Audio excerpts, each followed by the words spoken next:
우리는 지금 복음 시리즈라고 하는 교회의 10가지 가장 중요한 메시지를 연초에 10번에 걸쳐서 나누고 있습니다. 오늘은 그 5번째 시간인 복음과 율법에 대한 말씀을 나누게 됩니다. 네, 본문을 이렇게 오늘 말씀을 읽어보셔서 느끼셨겠지만 약간 암호 같지 않으세요? 네, 성경 약간 암호 같습니다. 우리 박원교 우리 그룹장님 이렇게 또 오셨는데 약간 이제 종교에 대한 여러 가지 주변에 있는 사람들은 아시지만 좀 암호같이 느껴지시기도 하는데요. 오늘 말씀은 특히 암호 같습니다. 근데 제가 이제 말씀드린 것은 오늘 핵심 키워드가 복음 그리고 율법인데요. 이 복음과 율법의 관계를 아는 것은 매우 중요한데 저는 이제 어떻게 생각을 하냐면은 솔직하게 얘기해서 복음과 율법에 대한 관계가 정립되지 않으면 사실 기독교가 이야기하고 있는 것이 무엇인지 모르고 있다는 이야기일 수 있어요. 정말 그렇습니다. 이게 헷갈리거든요. 그래서 어떤 분이 저한테 너무 딱딱하다는 말 하지 말라고 이렇게 이야기하셨는데 오늘 말씀 저도 이제 평소에 조금 이렇게 말씀을 좀 재밌고 감동적으로 하는 것을 추구하는 스타일인데 지난주, 요번주, 다음주 이 3개의 설교가 좀 딱딱할 수 있어요. 딱딱할 수 있는데 어차피 지금부터 제가 한 40분에서 한 50분 정도 말씀을 전할 텐데 어차피 시간은 그냥 가는 거잖아요. 한번 알아본다 생각하시고 좀 딱딱하더라도 들어보시고요. 이거 아는 거 너무 중요합니다. 정말 너무너무 중요해요. 네, 원래 설교자가 말씀 전할 때 이거 중요합니다라고 말씀 전하면 안 되는데요. 이 중요합니다. 매우 중요하고요. 그래서 한번 성경에서 이야기하고 있는 핵심이 뭐냐, 복음이 뭐냐 라는 부분을 한번 말씀을 좀 오늘 이 암호 같은 로마서 3장 19절에서 24절을 좀 풀어보도록 하겠습니다. 자, 일단 율법이라는 게 있습니다. 네, 율법은 쉽게 얘기해서 하나님의 법입니다. 그리고 하나님의 법임과 동시에 이스라엘의 법입니다. 우리나라의 법은 뭐죠? 헌법이죠. 마찬가지로 이스라엘의 법은 율법입니다. 고대의 법과 같은 거죠. 이거는 이스라엘의 헌법과 같은 기능임과 동시에 하나님의 법이기 때문에 영적인 기능이 있습니다. 그래서 이것은 하나님의 성품과 하나님의 기준을 나타낸다고 볼 수가 있겠습니다. 그러면 율법 하면요, 딱 떠오르는 것이 뭐냐면요, 율법은 좋은 거다. 그렇죠? 율법 좋은 거다. 왜냐면 하나님의 기준이고 율법을 우리가 알아야 되고 율법대로 살아야 되기 때문에 율법은 좋은 거다. 이 생각이 있습니다. 성경도 그것을 얘기합니다. 우리 시편 1편 1절 2절입니다. 다 함께 읽어보실까요? 시작! 복 있는 사람은 악인들의 꾀를 따르지 아니하며 죄인들의 길에 서지 아니하며 오만한 자들의 자리에 앉지 아니하고 오직 여호와의 율법을 즐거워하여 그의 율법을 주야로 묵상하는 도다. 자, 그렇죠? 복 있는 사람은 어떤 사람이냐면 악인들의 꾀를 따르지 아니하고 죄인들의 길에 서지 아니하고 오만한 자들의 자리에 앉지 아니하고 복 있는 사람의 특징은 뭐냐면 오직 여호와의 율법을 즐거워하여 그의 율법을 주야로 묵상하는 사람. 이 사람이 정말 복 있는 사람이다, 축복받는 사람이다, 이렇게 얘기를 해요. 성경은요, 율법이 너무 좋은 거고 율법을 묵상해라, 율법대로 살아라, 율법을 정말 자신의 것으로 만들어라, 이 사람이 진짜 이 세상에 살면서 복된 사람이다 라는 것을 많이 얘기해요. 쉽게 얘기해서 성경은 율법을 찬양하죠. 왜냐면 율법은 하나님의 성품과 하나님의 기준을 가리키기 때문이에요. 다른 구절 하나 더 볼까요? 신명기 10장 13절입니다. 시작! 내가 오늘 내 행복을 위하여 내게 명하는 여호와의 명령과 규례를 지킬 것이 아니라.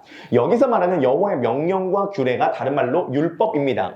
성경에서 뭐라고 얘기하냐면 너가 정말 행복하기를 원해? 정말 행복하기를 원하면 율법 지켜.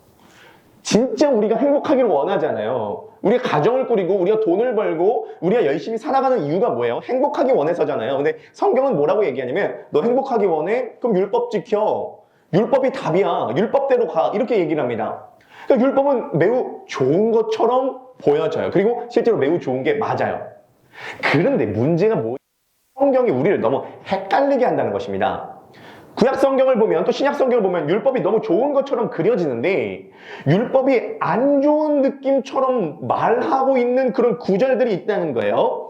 자, 우리 로마서 3장 20절입니다. 오늘 본문인데요. 시작! 그러므로 율법의 행위로 그의 앞에 의롭다 하심을 얻을 육체가 없나니 율법으로는 죄를 깨달음이니라. 암호 같은 구절이지만 이따가 이것을 풀겠습니다. 근데 느껴지는 지금 뉘앙스가 어떠세요? 율법은 우리들의 죄를 깨닫게 해주는 용도다. 율법은 좀 부정적인 것처럼 그려집니다. 제가 이거 너무 헷갈렸어요.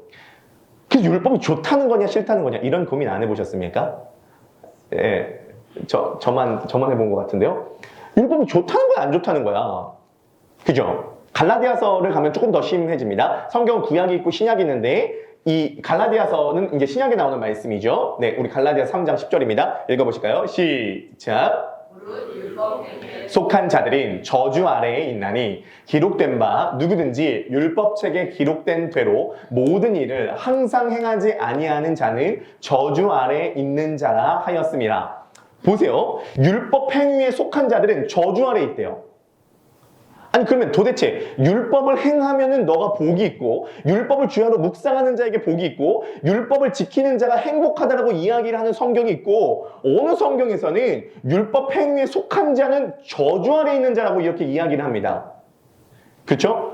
도대체 뭘 말하고 싶은 거냐? 율법 지키라는 거냐? 말라는 거냐? 율법은 좋은 거냐? 안 좋은 거냐? 도대체 이 율법이 이야기하고자 하는 바가 뭐냐? 이것에 대해서 풀리면요. 성경이 말하고자 하는 바가 무엇인지 이해할 수 있게 됩니다. 그래서 오늘 이걸 이해하는 게 매우 중요해요. 이걸 이해하는 게 매우 중요합니다. 이것을 한번 이해해 보도록 하겠습니다. 자, 율법은요. 이스라엘의 법인데요. 총 613가지로 되어 있습니다. 613가지의 명령문인데요. 365개의 부정문으로 되어 있고요. 뭐뭐 하지 마라, 뭐뭐 하지 마라. 248개의 긍정문으로 되어 있습니다. 뭐뭐 해라, 뭐뭐 해라. 그래서 고대 이스라엘 사람들은요. 1년 365일 동안 248개의 뼈를 가진 인간이 지켜야 될 것이라고 생각을 했어요. 고대 시대로 보면은 인간의 뼈가 248개였다고 생각을 했대요. 지금은 훨씬 더 많은 거라고 알고 있는데요. 아무튼 248개의 뼈를 가진 인간이 365일 동안 지켜야 될 하나님의 613가지의 법, 이것을 율법이라고 하는데요. 이 613가지, 창세기, 출애굽기, 레위기, 민수기, 신명기에 나타난 이 613가지의 법을 너무 많기 때문에 딱 10가지로 요약했는데 그 10가지로 요약한 게 뭘까요? 네, 그게 10계명입니다. 이 10계명은 교회 안 다니신 분도 아시죠? 이 10계명을 다시 예수님은 2가지 계명으로 요약했는데요. 하나님 사랑, 이웃 사랑으로 요약하셨습니다. 네. 그래서 613가지가 요약되면은 10계명, 요약되면은 하나님 사랑, 이웃 사랑으로 요약이 될 수 있습니다. 이게 율법입니다. 이건 하나님의 기준이고요. 하나님의 성품이고요. 하나님의 법이라고 할 수 있습니다. 이제 이게 율법인데요. 자, 이 율법이 과연 저주이냐 축복이냐 우리가 율법 어떻게 대해야 되냐 한번 우리가 살펴보도록 하겠습니다. 성경이 이야기하고 있는 그 핵심은 뭐냐면 우리가 어떻게 의를 얻을 것인가입니다. 한번 따라해 보실까요? 의. 네, 의를 어떻게 얻을 것인가인데요. 성경은 우리가 반드시 의를 얻어야 된다고 합니다. 나는 의 같은 거 필요 없는데 아니요. 의는 반드시 얻어야 돼요. 이 의는 뭐냐면 하나님이 보실 때의 올바른 존재. 하나님 보실 때 올바른 존재여서 하나님께서 보실 때 하나님과 화목할 수 있는 대상이 의로운 존재입니다. 그래서 반드시 이 의를 획득해야 되는데요. 성경은 어떻게 이 의를 잃어버린 인간이 어떻게 이 의를 획득할 수 있느냐, 이 의를 얻는 방법에 대해서 적힌 책이 성경이라고 볼 수가 있겠습니다. 의를 나는 얻어도 되고 안 얻어도 돼. 절대 그렇지 않아요. 아파트는 못 얻으셔도 의는 얻으셔야 됩니다. 아파트 청약 당첨하는데도 의는 반드시 얻으셔야 돼요. 정말 꼭 얻으셔야 됩니다. 현생과 사후에 모두에게 필요한 건 이 의예요. 우리가 복을 누리고 하나님의 나라를 누릴 수 있게 자격을 갖추는 것이 바로 이 의입니다. 그래서 반드시 이 의는 획득을 꼭 하셔야 됩니다. 자, 그러면 성경이 우리들에게 어떻게 의를 획득할 수 있게 만들어주냐 2가지 방법을 제시합니다. 우리가 의를 획득할 수 있는 방법 2가지입니다. 첫 번째 방법입니다. 이게 본론 1인데요. 의를 획득할 수 있는 첫 번째 방법은 뭐냐면 율법을 다 지키는 겁니다. 613가지의 율법을 다 지키는 거예요. 그럼 여러분들은 하나님 보실 때 의인이 될 수 있습니다. 다만 중요한 게 있습니다. 613가지 중에 하나라도 어기면 모든 게 무효가 됩니다. 하나라도 어기면 안 돼요. 613가지 다 지켜야 됩니다. 왜 하나라도 어기면 안 됩니까? 자, 일단 야고보서입니다. 야고보서 2장 10절 한번 읽어보실까요? 시작! 누구든지 온 율법을 지키다가 그 하나를 범하면 모두 범한 자가 되나니. 이게 성경의 법칙이에요. 612가지 지켰어요. 근데 마지막에 하나 못 지켰어요. 그럼 다 못 지킨 거라는 거예요. 왜요? 왜 그렇죠? 율법은 약간 뭐랑 똑같냐면 장대 높이 뛰기랑 비슷합니다. 우리 사진 한번 보여주시겠습니까? 아주 높은 어떤 기준을 뛰어넘는 건데요. 장대 높이 뛰기를 한다고 여러분이 생각해 보세요. 아쉽게 떨어지든 많이 못 미쳐서 떨어지든 못 미친 건 똑같다는 거예요. 살짝 못 미치든 많이 못 미치든 완전히 넘지 않으면 못 넘는 거랑 똑같습니다. 아쉽지 않아요. 그냥 실패인 거예요. 율법은 이와 같습니다. 다시 한번 야고보서 틀어주시겠어요? 613가지 중에 하나라도 어기면 다 어기게 되는 겁니다. 그래서 완전히 지켜져야 되는 것이 바로 율법이라고 할 수가 있겠습니다. 어떤 생각이 드십니까? 한번 도전해 볼 만하지 않으시겠습니까? 솔직히요. 여기서 성격 좋으신 분들 많으시잖아요. 성실하신 분들 많으시잖아요. 그런 얘기 혹시 들으면서 사신 분 있지 않으세요? 법 없이도 살 것 같다? 그렇죠. 법 없이도 살 것 같다라고 이야기 들으시는 분 많이 있지 않으십니까? 우리요, 성격이 착합니다. 저도요, 성격이 모나지 않아요. 성격 괜찮아요. 원영미 선생님 보세요. 그냥 얼굴만 봐도 그냥 착하신 분. 이렇게 느껴지잖아요. 우리 성격 나쁘지 않습니다. 괜찮아요. 누가 건들지만 않으면 화나진 않아요. 건들지만 않으면 괜찮아요. 우리도 다 괜찮으신 분이에요. 서정희 집사님도 제가 서정희 집사님 아버님 그 할아버님이 그러시더라고요. 우리 정일이는 법 없이도 살 사람이야. 이렇게 되게 자랑을 많이 하시더라고요. 진짜 제가 서정희 집사님께 뵐 때마다 진짜 너무 그 배려가 많으시고 정말 헌신적이세요. 우리 성격 괜찮아요. 우리 그렇게 모난 사람들이 아닙니다. 613가지 뭐 많지도 않잖아요. 이거 다 지켜보면 어떨까요? 문제가 하나 있습니다. 우리가요, 헌법과 율법의 가장 큰 차이가 뭐냐면 헌법은요, 행동을 어기지 않으면 괜찮다라고 이야기를 해요. 근데 율법은요, 이게 특이한 게요, 613가지를 다 지키는데요, 다 지킬 때 마음까지도 다 지켜야지만이 지킨 걸로 인정을 해줍니다. 마음을 지키지 못하면 그건 지키지 못한 거라고 얘기를 해줘요. 그러니까 쉽게 얘기해서 내가 이 사람을 간음하진 않았어요. 근데 여자를 보고 음란을 품으면 이미 간음한 거예요. 그러면 하나 어겼으면 613가지 다 어긴 거예요. 내가 이 사람을 칼로 찔러서 죽이진 않았어요. 근데 이 사람을 보고 미워하는 감정이 들었어요. 그럼 이미 나는 살인한 사람이라고 성경은 이야기해요. 빡세요. 율법이 매우 빡셉니다. 자, 그러면 여기서 한번 질문 드려볼게요. 속으로 대답을 한번 해보세요. 태어나서 한 번도 남을 미워하지 않으셨던 분. 태어나서 한 번도 여자를 보고 음욕을 품지 않으셨던 분. 태어나서 한 번도 남에 대해서 욕하지 않으셨던 분. 이분은 한 번이라도 어기지 않으셨던 분은 지금 율법을 지켜가고 계신 거예요. 성경은요, 행위를 말하지 않고요, 사실 마음까지 말합니다. 십계명도요, 뭐 우리가 살인하지 말라, 간음하지 말라, 도적질하지 말라, 거짓 증거하지 말라, 네 부모를 공경하라, 이런 행위를 말하는 것 같지만 우리 십계명 첫 번째 한번 보여주겠습니까? 네, 십계명 첫 번째를 보면요, 1계명부터 10계명까지 한번 읽어보실까요? 시작. 1계명 시작. 너는 나 외에는 다른 신들을 내게 두지 마라. 2계명, 너를 위하여 우상을 만들지 말고 그것들에게 절하지 말며 섬기지 말라. 3계명, 너는 내 하나님의 이름을 망령되이 일컫지 말라. 4계명, 안식일을 기억하여 거룩하게 지키라. 5계명, 내 부모를 공경하라. 6계명, 살인하지 말라. 7계명, 간음하지 말라. 8계명, 도둑질하지 말라. 9계명, 내 이웃에 대하여 거짓 증언하지 말라. 10계명, 내 이웃의 소유를 탐내지 말라. 자, 10계명을 가만히 살펴보면은 하지 말라라고 하는 행위에 관련된 것처럼 보이지만 10계명에 숨겨진 비밀이 있다는 거 아십니까? 이것을 오랜 연구 끝에 발견하였습니다. 그게 뭐냐면 다음 구절 보여주겠습니까? 네, 10계명 두 번째. 봐보세요. 10계명을 샌드위치 구조로 하고 있는 1계명과 10계명을 자세히 보면요, 행위를 다루지 않고요, 마음을 다루고 있어요.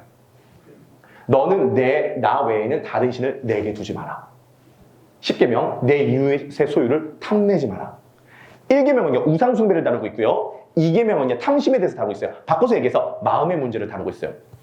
우리의 문제가 뭔지 아십니까? 우리의 문제는요, 행위는 컨트롤할 수 있어요. 행위는 컨트롤할 수 있는데요. 우리가 컨트롤하지 못하는 게 있습니다. 우리의 마음을 컨트롤하기는 어려워요.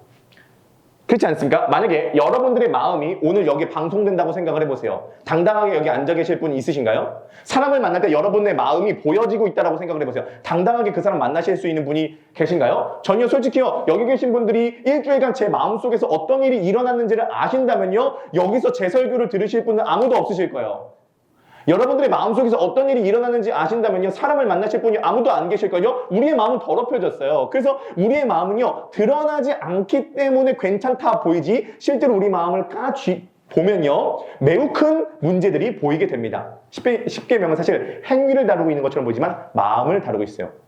그래서요. 골로새서에서 우리 골로새서 말씀 한번 들어봐 주시겠습니까? 바울이요. 탐심이 우상숭배라고 이야기를 한 이유가요. 한번 읽어보시겠습니다. 골로새서 3장 5절 시작. 그러므로 땅에 있는 지체를 죽이라. 곧 음란과 부정과 사욕과 악한 정욕과 탐심이니 탐심은 우상숭배니라.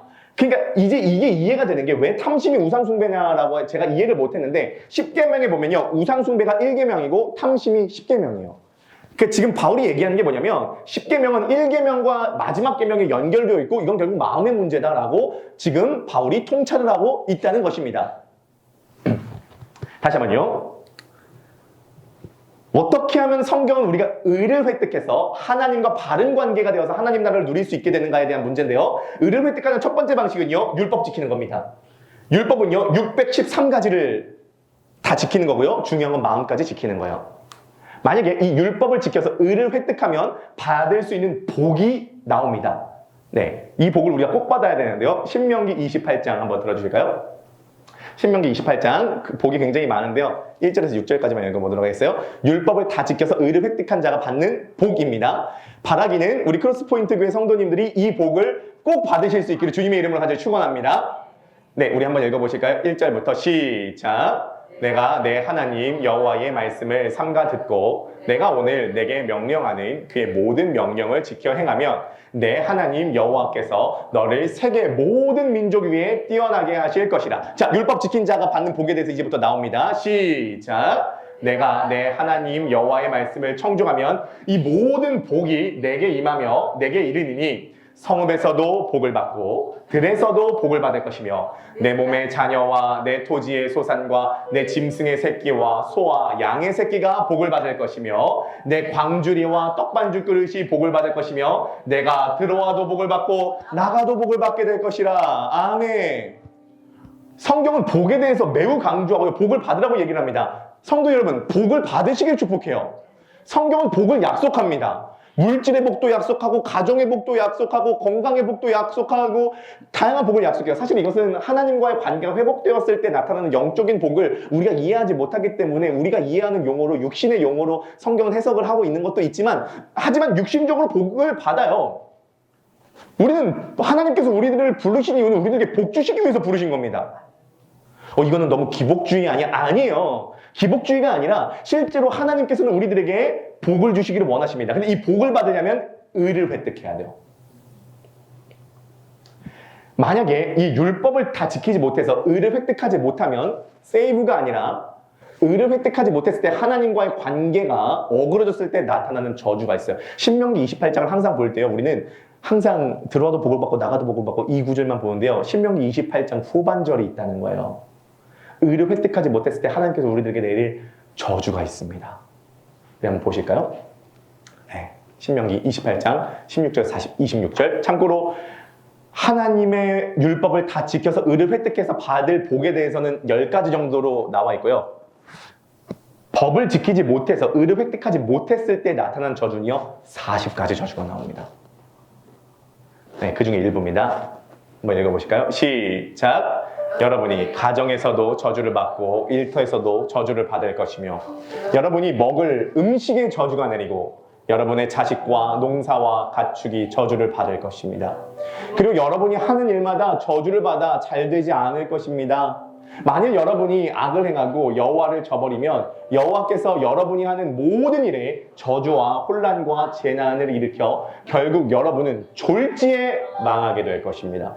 여호와께서는 여러분이 들어갈 살 땅에서 완전히 멸망할 때까지 여러분에게 질병이 떠나지 않게 하실 겁니다. 여호와께서 폐병과 열병과 전염병과 전쟁으로 여러분을 치고 뜨거운 바람을 일으켜 여러분의 곡식이 말라 죽게 하실 것이며 이 모든 재앙은 여러분이 전면될 때까지 계속될 것입니다. 그리고 하늘에서 비가 내리지 않아 여러분의 땅이 쇳덩이처럼 굳어질 것이며 여호와께서 비 대신 먼지와 모래폭풍을 일으켜 결국 여러분은 전멸되고 말 것입니다. 여호와께서는 여러분을 원수 앞에서 패하게 하실 것입니다. 여러분은 그들을 공격하려고 한 길로 쳐들어갔다가 뿔뿔이 흩어져 7길로 달아날 것입니다. 그러면 온 세상 사람들이 여러분이 당한 일을 보고 놀랄 것이며 공중의 새와 들짐승이 여러분의 시체를 먹어도 그것을 쫓아줄 사람이 아무도 없을 것입니다.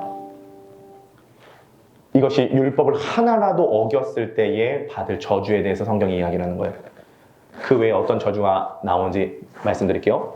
악성 종기, 피부병, 가려움증으로 고통받을 것, 미친 것처럼 정신이 혼미해지고 눈이 멀고 우울할 것, 무릎과 다리에 심한 종기가 생겨 낫지 않을 것, 하나님께서 큰 재앙과 무서운 질병을 계속 내릴 것, 하늘이 놋같이 땅이 철같이 되어 가뭄이 계속될 것, 비 대신 티끌과 먼지가 내려 농사가 망할 것, 파종한 곡식을 메뚜기가 먹어버릴 것, 포도원을 가꾸어도 벌레가 먹어 포도를 못 먹을 것, 감람나무가 있어도 기름을 못 얻을 것, 자녀를 낳아도 자녀들이 사라질 것, 메뚜기 떼가 모든 나무와 토지의 소산을 먹어버릴 것, 적들에게 쫓겨 패배하고 흩어질 것, 시체가 하늘의 새와 땅의 짐승의 밥이 될 것, 약혼한 여자가 다른 남자에게 겁탈당할 것, 집을 지어도 살지 못하고 포도원을 심어도 수확하지 못할 것, 가축들이 다 빼앗길 것, 자녀들이 포로로 끌려가고 다시 찾을 수 없을 것, 외국인이 내 소산과 내 수고의 열매를 다 빼앗아갈 것, 강한 나라가 와서 내 나라를 멸망시킬 것. 아직도 남았어요? 타국인이 우월해지고 이스라엘은 낮아질 것, 극심한 기근으로 인해 부모가 자기 자녀의 살을 먹게 될 것, 심지어 부드러운 여인도 자녀를 잡아먹는 잔혹한 일이 벌어질 것, 온 세상에 흩어져 이방신들을 섬길 것, 마음이 불안하고 눈이 어두워지고 정신이 피폐해질 것, 밤낮으로 두려움에 시달릴 것, 다시 애굽으로 끌려가 노예가 될 것이나 아무도 구원해 주지 않을 것. 바꿔서 얘기해서 지옥입니다. 바꿔서 얘기해서 지옥입니다. 의를 획득하지 못한 사람에게 성경이 이야기를 하는 것은 지옥입니다. 이것을 지금 우리가 당면한 현장에서 우리의 공감대를 형성하기 위해서 다양한 언어들로 설명하고 있지만 하나님과의 관계가 끊어졌을 때 우리의 실존은 지옥을 경험하게 된다는 것입니다. 그러면 우리는 반드시 이 의를 획득하여 복을 얻어야 됩니다. 근데 다시 한번 말씀드리지만 율법을 100% 다 지키지 않으면 하나 어기면 다 어기는 것인데요. 우리는요, 이 율법을 지키지 못해요. 왜냐면요, 간음하진 않을 수 있는데요, 음란하지 않기는 불가능합니다. 살인하지 않을 수 있는데요, 미워하지 않기는 어려워요. 그것도 한 번이라도 어기면 다 어긴 거거든요. 왜죠? 행위를 컨트롤할 수 있는데 우리의 마음을 컨트롤하지 못하는 이유가 뭐죠? 우리가 죄인이기 때문입니다. 우리 안에 죄가 있기 때문에 거룩한 율법을 지킬 역량이 안 돼요. 우리는 한쪽 발이 없는 사람이 장대 높이 뛰기에 50m를 뛰어야 되는 존재입니다. 50m라고 하는 너무 높은 이 높이를 한 발이 없는 상태에서, 아니 또는 두 발이 없는 상태에서, 완전 망가진 상태에서 그 장대를 넘어야 되는 존재인 거예요. 이런 질문 들지 않으십니까? 그럼 도대체 우리들에게 율법을 왜 주셨냐? 어차피 지키지도 못할 건데. 하나 어기면 다 어기는 법칙을 왜 주셨냐? 주신 이유가 있어요. 너는 율법을 지키지 못하는 존재라는 걸 알려주시기 위해서. 다른 말로 뭐죠? 너는 율법을 지킬 만큼 너의 역량이 지금 얼마나 망가져 있는지를 너가 깨달아라. 다른 말로 너가 죄인이라는 걸 깨달아라. 그래서 율법 말고 다른 것을 기대할 수 있도록 만들어 주셨다는 거예요. 자, 그것이 오늘 로마서 3장 20절인데요. 로마서 3장 20절 다시 한번 보여주시겠습니까? 다시 한번 읽어보실게요. 로마서 3장 20절 이해 가실 겁니다. 시작! 그러므로 율법의 행위로 그의 앞에 의롭다 하심을 얻을 육체가 없나니 율법으로는 죄를 깨달음이니라. 율법으로 죄를 깨닫는다는 말은 뭐냐면 율법은 너무 거룩하고 너무 높은 요구를 가리키고 있는데 우리가 죄로 인해서 망가졌기 때문에 하나도 어기지 않는 마음으로도 다 지켜야 되는 율법을 지킬 수 없는 존재라는 걸 깨달아라. 이것을 깨닫는 것이 중요한 이유가 뭐냐면 인간은요 자기 자신에 대해서 잘 몰라요. 내가 죄인이라는 것을 인식하지 않으면 구원에 대한 것을 내가 받아들이지를 못합니다. 그렇죠? 제가 결혼을 하고 나서요 제가 그렇게 코를 골았다는 것을 몰랐어요. 근데 결혼을 하고 나니까 제 아내가 저한테 코를 엄청 많이 곤다는 거예요. 인정을 하지 않았죠. 2주 전에요 제가 자고 있을 때 아내가 핸드폰으로 녹음을 했어요. 제가 코 고는 소리를요. 어젯밤에도 그러더라고요. 제가 자고 있는데 깨우는 거예요. 왜 깨우냐? 오늘 아침에 물어보니까 코골이 소리가 하도 커서 옆집에 들릴까 봐 깨웠대요. 어느 정도로 크길래 옆집에 들릴까? 저는 몰랐어요. 사람은요 자기가 코 고는 것조차 모를 정도로 내가 죄인이라는 사실을 몰라요. 테스 형 세상이 왜 이래 테스 형 테스 형 테스 형 소크라테스 형 테스 형 테스 형 노래 나오잖아요. 나오나가 테스 형이 뭐라 그래요? 소크라테스가 너 자신을 알라. 이게 오늘날 사회과학적 용어로 메타인지라 그러죠. 자기 자신을 인식하는 힘. 하나님께서 왜 우리들에게 율법을 주었냐면 율법을 지키지 못하는 죄인이라고 하는 사실에 대한 자기 인지 능력. 그러므로 제가 율법의 별명을 붙였는데요. 이스라엘 백성들을 향한 하나님의 메타 인지 훈련법이 바로 율법이었어요.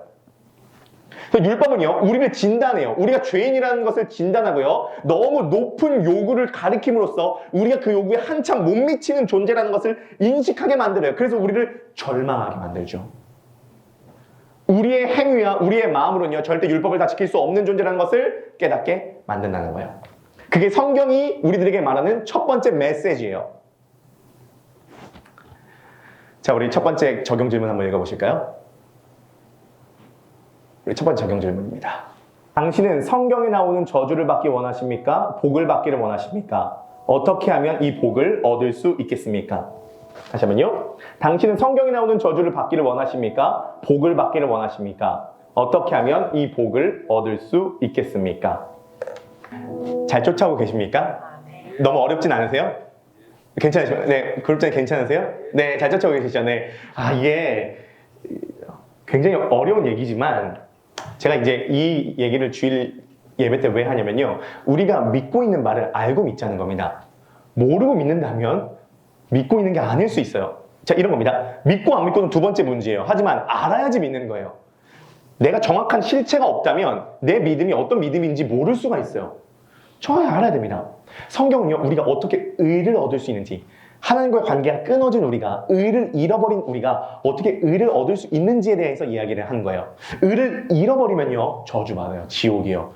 의를 획득하면요, 천국이에요.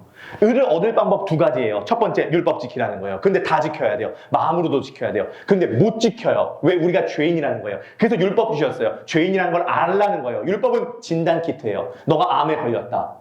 넌 치료가 불능한 암에 걸린 존재다 라고 진단하는 게 율법이에요. 그래서 로마서 3장 20절에 율법의 행위로는 의롭다 하심을 얻을 육체가 하나도 없나니 율법으로는 죄를 깨달음이니라. 온 인류의 입을 막고 넌 죄인이야 라는 것을 하나님께서 알려주시기 위해서 우리 가운데 율법을 주셨어요.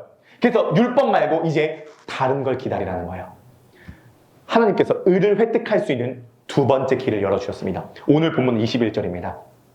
오늘 본문 21절. 네. 20절 말고 21절 한번 들어주시겠어요? 다음 구절 3장 21절입니다. 네, 21절 읽어보실까요? 시작! 이제는 율법 외에 하나님의 한 의가 나타났으니 율법과 선지자들에게 증거를 받은 것이다. 21절은 매우 중요한 구절입니다. 구약에서 신약으로 전환되는 구절이요. 네, 이제는 율법 외에 의를 얻을 수 있는 두 번째 방법이 나타났으니, 이 나타났다는 것은 폭로되었다는 뜻인데요. 어떤 의미냐면요, 뭔가 가득히 차서 뭔가 가득히 차오르는 게 어느 순간 폭발된 겁니다. 율법 외에 다른 한 의가 폭로되었어요. 베일에 감춰진 커튼 뒤에 있는 두 번째 의를 획득할 수 있는 방법이 하나님께서 커튼을 확 제끼셔서 우리들에게 보여주셨습니다. 두 번째 의를 얻을 수 있는 방법, 그 해답이 뭐냐면 바로 예수 그리스도라는 거예요. 네, 22절입니다. 22절. 네, 22절 한번 읽어보시겠습니다. 시작. 곧 예수 그리스도를 믿음으로 말미암아 모든 믿는 자에게 미치는 하나님의 의인이 차별이 없느니라. 자, 두 번째 의를 획득할 수 있는 방식이 있는데, 인간은 죄인이기 때문에 율법 다 못 지키는데, 그럼 우리는 신명기 28장 하반절에 근거하여서 저주를 받을 수밖에 없는데, 하나님께서 우리를 사랑하셔서 의를 획득할 수 있는 두 번째 길을 열어주셨습니다. 이제는 율법 외에 두 번째 방법, 하나님의 한 의가 나타나는데, 율법과 선지자들에게 증거를 받은 것입니다. 이 증거는 뭐냐면 곧 예수 그리스도를 믿는 믿음으로 말미암아 미쳐지는 하나님의 의라는 거예요. 그래서 이것을 다른 말로 복음이라고 합니다. 복음. 자, 그러면 예수 그리스도를 믿는 믿음으로 말미암아 어떻게 이 의가 우리들이 획득될 수 있냐? 이것에 대해서 제가 지금부터 말씀드리도록 하겠습니다. 매우 중요한 파트인데요. 자, 이렇습니다. 의를 얻을 수 있는 방법은 율법 지키는 것밖에 없어요. 다른 방법이 없습니다. 근데 인간은 율법 못 지켜요. 왜냐면 죄인이기 때문에. 율법 613가지를요, 행위와 마음으로 다 지킬 수 있는 존재는요, 한 존재밖에 없습니다. 죄가 없으면 돼요. 죄가 없으면 율법 다 지킬 수 있어요. 그러면 하나님의 기준인 율법의 의를 획득할 수 있습니다. 2000년 전 예수님께서 이 땅 가운데 유일하게 죄 없는 자의 모습으로 오셨어요. 예수님이 죄가 없으시다는 걸 교리적으로만 생각하지 마세요. 예수님이 죄가 없으셔야 되는 이유는 뭐냐면, 왜 동정녀 마리아에게 태어나셨냐면은 죄가 없이 태어나야 되기 때문에 그렇게 태어나셨는데, 왜 죄가 없이 태어나야 되냐면은 죄가 없어야지만이 율법의 요구를 다 지킬 수 있는 건강한 것을, 이제 쉽게 얘기해서 율법은 너무 강력한 산삼 같은 거예요. 너무 강력한 산삼을 병자가 먹으면 더 탈이 난다 그러잖아요. 너무 강력한 것이기 때문에 이것을 감당할 사람은 죄 없는 사람밖에 이것을 감당하지 못한다는 거예요. 그래서 예수님께서 성육신 하셨다는 것은 2000년 전에 죄 없는 사람의 모양으로 오셨어요. 그래서 유일하게 하나님의 기준을 다 도달할 수 있는 인류로 이 땅에 오신 겁니다. 그래서 예수님은요, 이 땅 가운데 33년간 사시면서 하나님께서 요구하시는 율법의 613가지를 몸과 마음으로 다 지킬 수 있었어요. 예수님 마음도 깨끗하신 유일한 분이기 때문에 그것을 지킬 수 있는 유일한 존재였다는 거예요. 자, 그러면 신명기 28장에 근거하여서 율법의 모든 행위를 다 지킨 사람은요, 뭐를 받아야 되냐면 복을 받아야 됩니다. 들어가도 복을 받고 나가도 복을 받고 떡 광주리의 복을 받고 그 자녀의 소생의 복을 받고 하나님의 나라를 누리고 복을 얻어야 돼요. 자, 그런데 예수님의 생애 말년에 어떤 사건이 있었냐면은, 예수님께서 율법을 다 지키신 자가 받아야 될 복을 받지 않고 율법을 지키지 못한 자가 받을 저주를 받습니다. 신명기 28장 아까 하반절에 읽었던 저주를 예수님께서 받습니다. 그 저주가 뭐죠? 그 저주가 십자가입니다.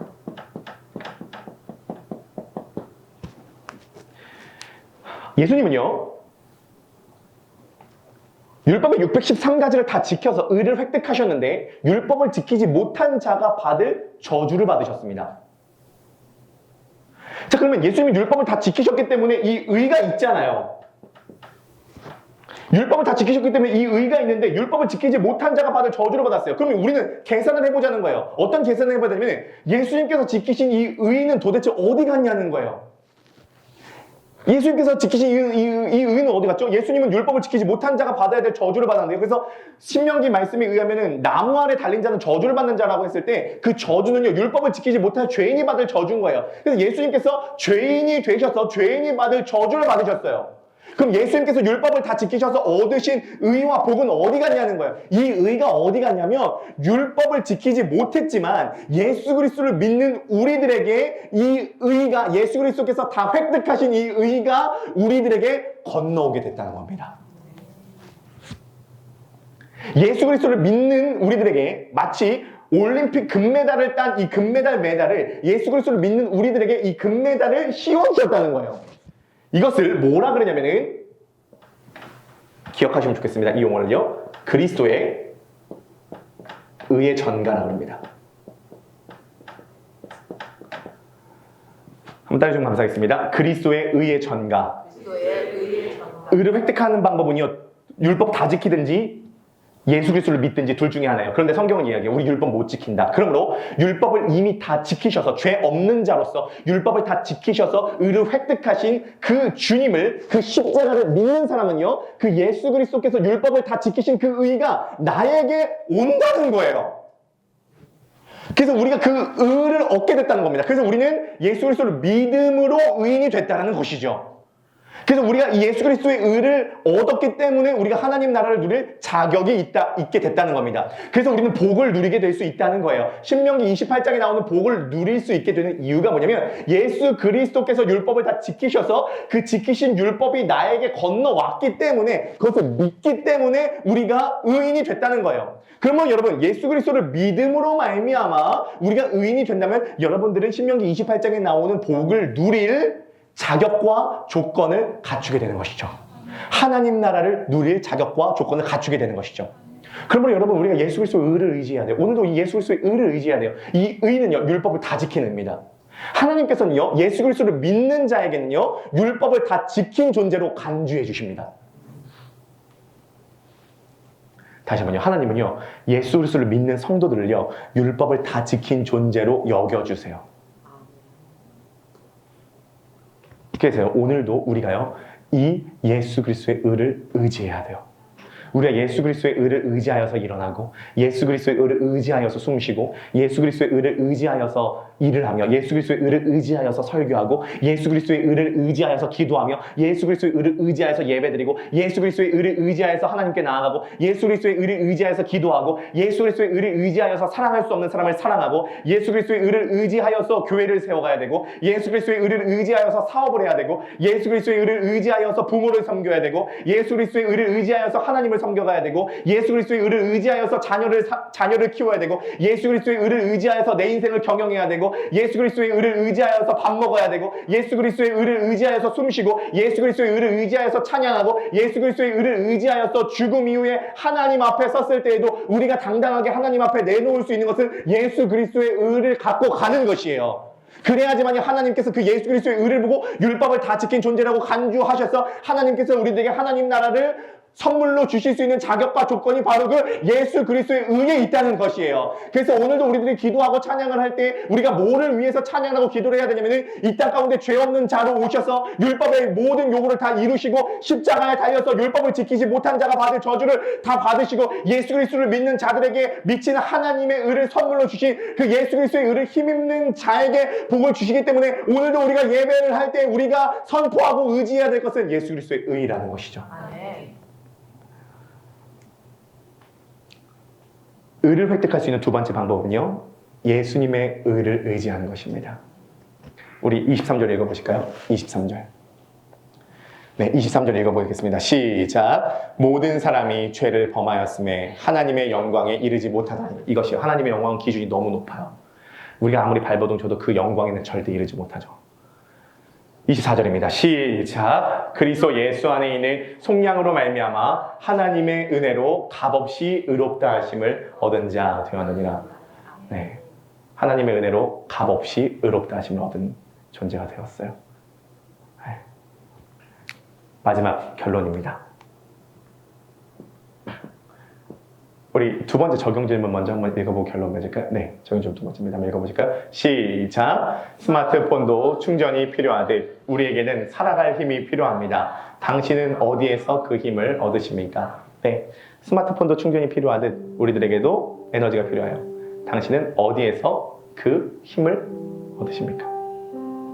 바라기는 예수 그리스도를 의지하여서 그 의가 우리들의 힘의 근거가 되시기를 주님의 이름으로 먼저 축복합니다. 마지막 결론이요. 결론을 오해하지 마세요.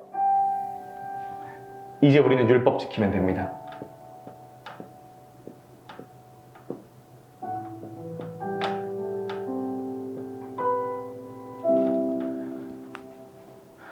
아니, 율법 다 지키지 못하는 존재라고 하더니 왜 갑자기 또 율법을 지키라고 하죠? 아니요. 율법은 선한 거예요. 복 있는 사람은 율법을 주야로 묵상하는 사람이죠. 근데 이제 율법을 지키는 것이, 이 율법을 지킴으로써 내가 구원을 얻고 하나님께 의를 획득하는 방편으로 율법을 지키는 것이 아니에요. 그것을 이루려고 했던 사람이 성경의 바리새인들이었던 거예요. 이제 우리가 구원을 받기 위해서 하나님 나라의 자격을 갖추기 위해서 율법을 지키는 것이 아니라 예수 그리스도를 믿는 믿음으로 말미암아 이미 그 자격과 조건은 갖춰졌는데 그 하나님의 나라를 더 누리고 나를 구원해 주신 예수 그리스도에게 감사하여서 율법을 지켜가는 거예요. 율법도 안 지키는데 어떻게 그리스도인이라고 할 수 있겠죠? 우리가 하나님을 사랑하고 이웃을 사랑하고 우리가 복음을 전하고 우리가 순종하고 우리가 기도하고 우리가 기뻐하고 감사하는 이유는 구원을 얻기 위해서가 아니라 구원을 얻었기 때문입니다. 구원을 얻은 자로서 우리는 율법을 지켜가는 거죠. 그 율법을 지키는 만큼 하나님의 나라를 우리가 경험할 수 있게 된다는 것입니다.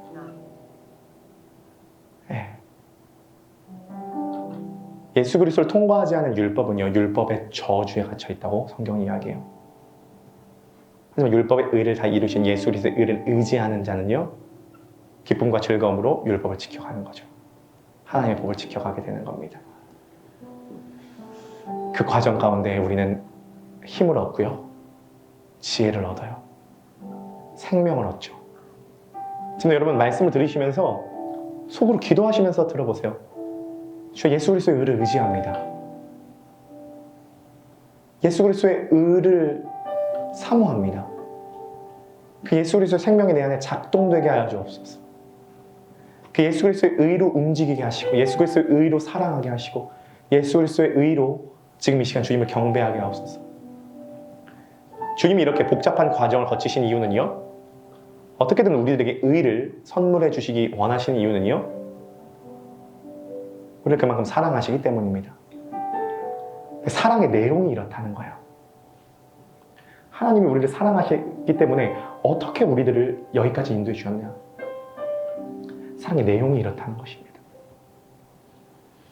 주님께서 오늘 말씀을 듣는 여러분들에게 성령께서 역사하셔서 그리스도를 믿는 믿음으로 예수 그리스도의 의로 덮여지는 역사가 일어나기를 축복합니다.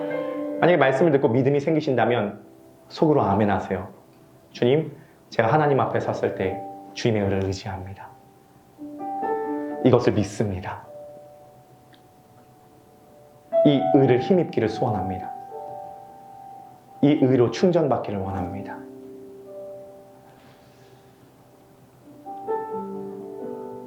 우리 그러한 마음으로 우리 찬양하시면서 우리 주님께 나아가시도록 하겠습니다.